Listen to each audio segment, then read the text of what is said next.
Didier Papaz, à votre tour, le terrain et cette diffusion. Et au fond, c'est assez complémentaire, on le voit là.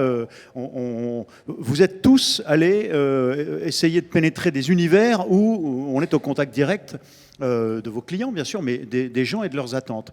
Le Tour de France, le sport toujours, et puis le web, et les entreprises. On le verra aussi avec vous, Monsieur Juppin, dans un instant. Mais donc, les entreprises avec les rendez-vous prévision Optique 2000, donc prévention santé visuelle en entreprise. Quelle était la démarche? Expliquez-nous. Tout d'abord, une étude. Nous avons l'Observatoire de la santé visuelle et on avait fait une étude sur la santé visuelle au travail. On s'est rendu compte qu'il y avait des vraies difficultés. Vous avez votre pointeuse, là, si vous voulez, oui.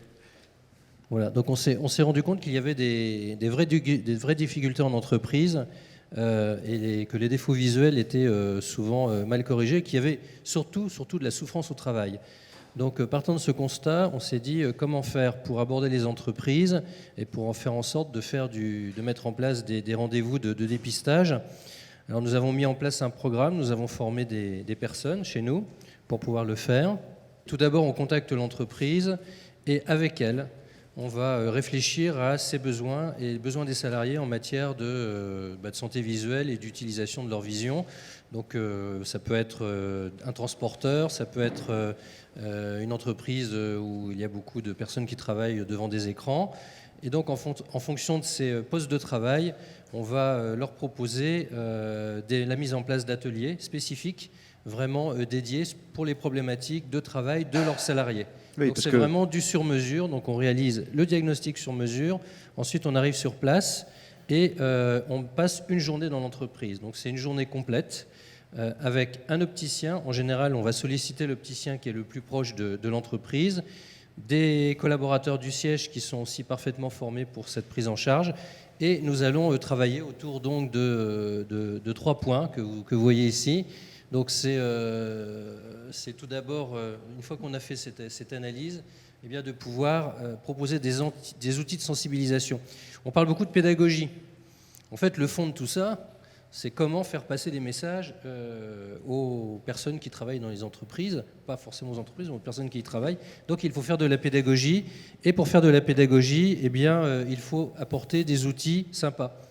Donc on a développé des outils qui sont à la fois immersifs et qui sont ludiques et qui vont faire en sorte que, de façon plutôt agréable, les gens vont passer un moment sympa avec nous et on va leur passer un certain nombre de conseils.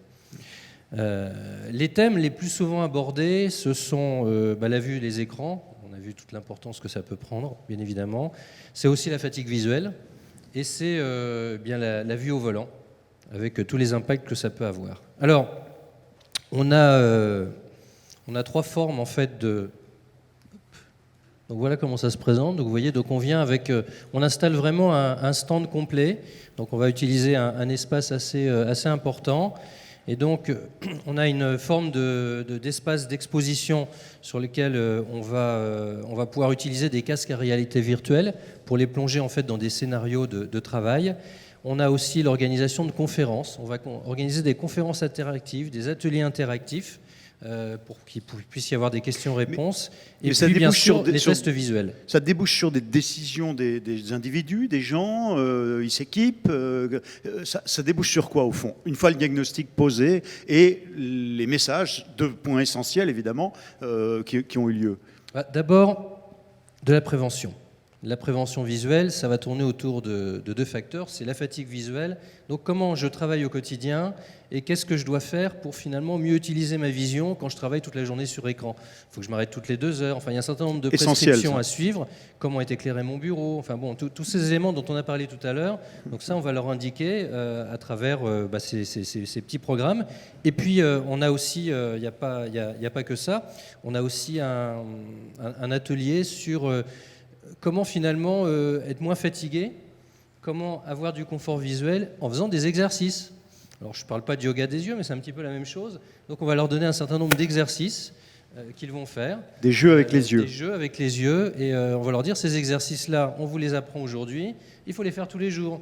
Et vous allez voir qu'après, vous allez vous sentir mieux. Donc ça, c'est vraiment l'aspect prévention visuelle. Après, bien sûr, on a l'aspect dépistage, c'est le travail de l'opticien. Et puis, à la suite du dépistage, on organise des entretiens personnalisés où l'opticien et le salarié vont pouvoir discuter en toute confidentialité. On ne va pas parler business du tout, c'est-à-dire qu'on ne parle pas d'offre commerciale. J'ouvre la parenthèse là-dessus, c'est qu'on ne fait pas du commerce. On vient faire de la prévention. Et vous faites œuvre de santé publique. On ne parle pas du tout de commerce. Donc on va parler on va répondre aux questions finalement que se posent les gens sur ma vision. Je suis myope, qu'est-ce que ça veut dire? Je suis presbyte, c'est quoi? Voilà, donc on va répondre à leurs interrogations et du coup ils vont repartir. Éventuellement on va leur dire écoutez, ça va pas du tout, il faut que vous preniez rendez-vous chez un ophtalmologiste ou voir un orthoptiste et on leur expliquer à quoi sert tout ça. Donc c'est là où on fait vraiment de l'information. En conclusion de cette démarche, l'impact que vous avez noté? Alors l'impact que l'on a noté, donc voilà le résultat. On a organisé jusqu'à présent, donc on a démarré en 2017, donc on a 80 journées d'organisées. Alors parfois dans des grosses entreprises, on a la SNCF, on a Veolia, et puis on en a aussi des petites, on a aussi des PME. Donc 80 journées, 4200 salariés rencontrés.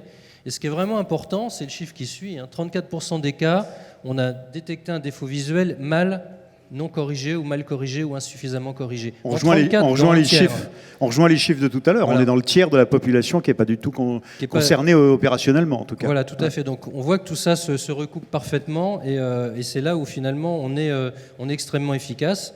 Donc on tend à développer bien sûr ces rendez-vous et on propose aussi aux assureurs de nous permettre, puisque dans le cadre des contrats dits collectifs, dits responsables, il y a œuvre de prévention à faire. Donc on le fait aussi parfois en partenariat avec les assureurs.